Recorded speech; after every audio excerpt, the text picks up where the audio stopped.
I want to use the word kids. I'm sorry, but I know these are history to you. So it's a learning experience and a learning curve, you know, for you to understand what it is. So just listen to him. In 1995, you succeeded Amodu, also winning the double with 3SC. Can you take us through the journey? How did you start with your preliminaries? Who did you play? How did it go? Let them feel 1995 FA Cup. I don't have the record now. Okay. I know we were assigned to Kaduna. We came in from Kaduna Zone. Okay. We in Kaduna Zone we had about 4 teams. Then Mobile, that's no more existing. Okay.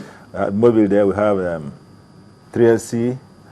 And, which is your club? My club. Yeah. And 2 other teams. I came up tops, Mobile second. Okay. And from there we got to the semi-finals. In the finals we met, that was Kasida United. Yeah. Coached by Baraji then. Okay. Yeah. And the final was played in Lagos here. Before the finals of the FA Cup, I already won the league. But with 4 matches to go, I was already champion of the league. So, okay. So that was by the side already. Okay. But we've not played the last match in the league then. So the most important was the FA Cup. I got to Lagos and I won the job. So we almost forgot the league. Okay. We were called back after celebrating the FA Cup to come and play the league. So the final match on the day the trophy was handed over to us, we lost the game because already my boys were already... You were already jubilating. Yeah, it's like celebration. Yes.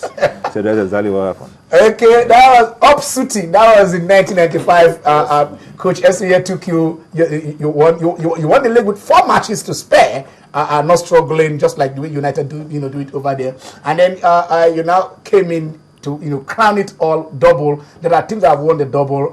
Yes, Chelsea is the last team to win the double, and that I think with Ancelotti did win the double with Chelsea in England. But then in Nigeria, we are talking about here in Nigeria, Shooting Stars did it in 1995.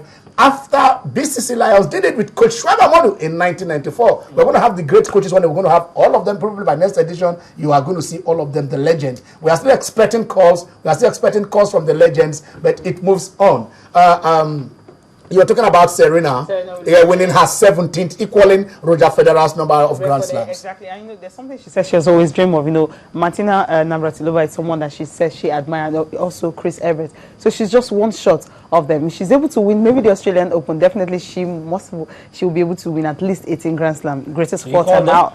What? To equal the record. Exactly, equal the record of those 2 ladies. What I was trying to say before was the fact that when she won the US Open, that was 14 years ago, she was just 17. And now at 31, she's winning her 17th Grand Slam. So if you check Serena Williams, she's been able to dominate in 3 decades. Because it's difficult for you to see a lady who started winning so early. And of course, even at 31, she's still winning. Yeah. And with the way she's on, I don't think... She is it about she has 1 to go on exactly Chris Evert on Navratilova. So she has about 22 to go to meet for open air. No, open era. That's Margaret Court is 24. I think Margaret Court exactly. Steffi Graf is 22. So I think I don't see her winning 22. I doubt it. 20. She has the possibility of winning 22 compared to 24. She should be 32 this year. Yep. By the end of this month, by the end of this month, she'll be 32 now. Yep. She can still play the Australian Open, and she can still win it, because if you watch the game between her and Victoria Azarenka, she's showing no sign of slowing down.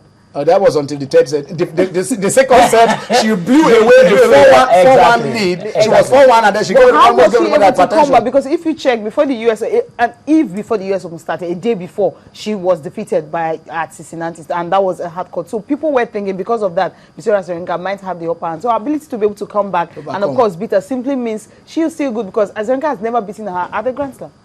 Wow. If you don't have anybody close, exactly. Yeah. If you don't have anybody close to Serena Williams, we'll look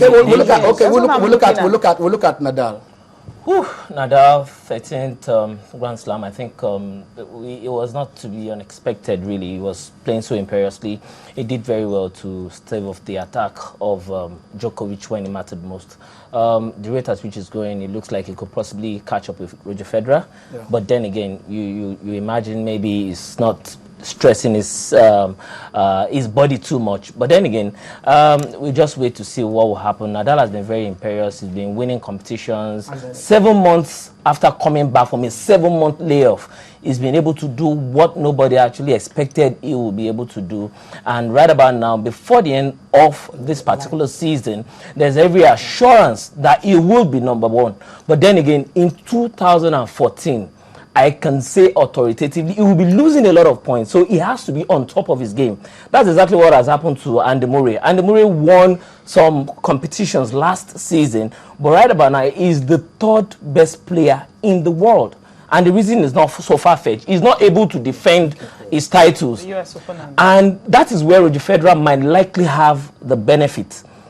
Not winning competitions this season, if he comes good, win 2-3 competitions, he doesn't have any titles to defend, he might once again get into the top 4, because right now he's number 6. From number 7 he moved to number 6. Right now the world number 1, Novak Djokovic. Before the end of the season, we've got Beijing, we've got Shanghai, we've got ATP World Tours, exactly. We've got BNP Paribas. The way it looks, Nadal seems to be the man. He has to be the best tennis player. He has to be the most impressive player for a golden year, because the year has been so golden for him. Anyway, I've seen what we are looking at here. That we're looking at the ascendancy of a man who was out for about 7 months. 7 months, and then he came out. This is not supposed to be his tough. Exactly. But now he has gone 25. Is it? 20. All right. Okay. All right. We are back to the studio because we are back. We want to talk to the legend.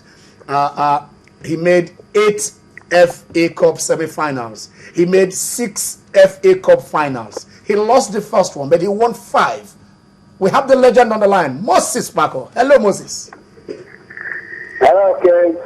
How are you? I'm very well, thank you. Yes, we just finished talking with Coach Amadou Shuaibu. He said you were the captain of the team 36 year when you have the break 36-year jinx of taking that cup across the Niger. How was it like when you won in Lagos and in Bauchi and arrived at Boko? How is it like, Moses? Please, Nigerians want to hear what it's like. Well, I can tell you, it was very scintillating. Everything was set ablaze. 36 years for Northern Nigeria to have FA contract. It wasn't so easy, to get it. We got it tough, but I tell you, everybody was very happy. I don't know. You can't describe the acceptance, the joy, the happiness that the entire Northern Nigeria felt after we had won the cup for 36 years. Moses, but for us players, okay. we were taking off the shine, It was just a normal. We did our job. We were very steady. But I think the reception and the excitement from the spectators and everybody up north overrided our happiness in the end. Okay. Was that your second FA Cup? Was it the second that was your second FA Cup? That was the second one. The first one was with Abiola Base 2 years earlier. And how was that? Your first FA Cup medal on your chest. When you put that medal there, how did it feel? How did it feel like? Well, it was like winning a World Cup, man. Something I never dreamt I will win in my life. So winning first FA Cup with Abiola Base was so wonderful, and it has remained my most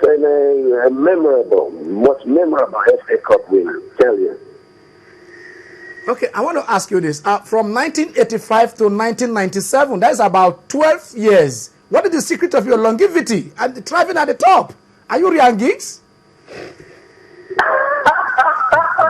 Perhaps I have been Ryan Giggs of this season.